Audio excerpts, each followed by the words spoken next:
As we begin a new year, a lot of new challenges can come along with it, like maybe having to figure out when to have that talk with your kids about drug and alcohol.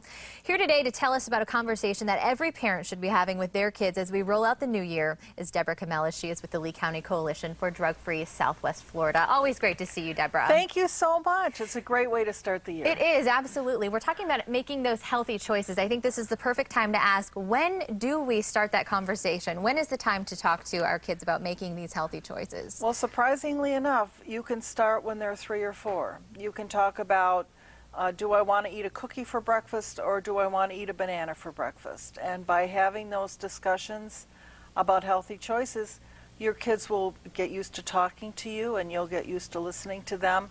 And then as things become more difficult to talk about, you'll have that comfort level.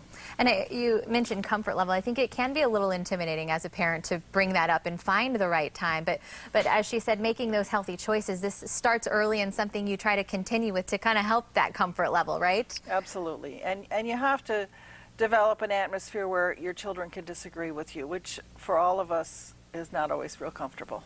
And we kind of have your target audience here today, high schoolers who will join us later in the show. But why is it important to maybe talk to high schoolers about drugs and alcohol as well?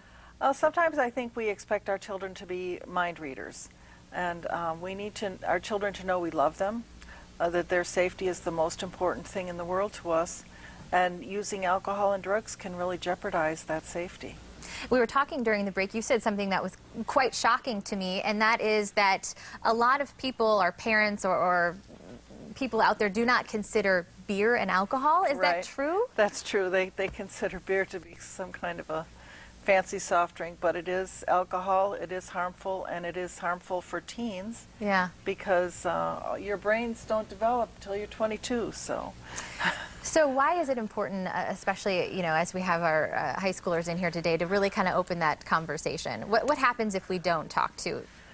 Well, I think that we need to encourage kids to make healthy decisions and give them ways to do that. So one of the things I might do is say to my daughter, if you get to a party and they're serving alcohol, this is what I want you to say, this is what I want you to do. You know, throw me under the bus. My mother would kill me if I do this. Because a lot of them are worried about peer pressure, right? Right. You can call me. I'm not going to, this isn't going to be a teachable moment. Just call me if you feel unsafe. I'll come and pick you up. I think that we owe it to our children to give them solutions also. So you're kind of setting that stage to, hey, I'm there for you. I'm not going to judge you for this. You know, you can talk to me, and just kind of let them know as a parent that you are there for them to kind of help them through that situation. Absolutely. Another way you are doing that is with the Drug House Odyssey that people can come and attend and really kind of ignite that conversation, right? Right. How can we join you out there? Well, it's a walkthrough play that talks about drinking and driving. It's been going on in Lee County for more than 20 years. So on February 3rd from 5 to 7 at the Lee County Civic Center, you can come as a family, you can walk through the play, and that will give you lots of things to talk about. Is this something we just show up for, or do we need to register for this? No, it's free. You don't need a reservation, and we would love to have you. And we also, because we're at the Civic Center, we'll have lots and lots of room for prevention resources. Okay, great. All right, well, here's to making 2016 a year of healthy choices, Deborah. Thank you so much. So great to have you back on the Blend. We hope to see you soon. Thank you. We'll go ahead and send it over to Carly. All right, ladies and gentlemen, take a look at your TV screen. Up next, we introduce you to the future leaders of America. The junior leadership of Charlotte County is in the studio. Meet some of the team and hear why the future is so bright after the break.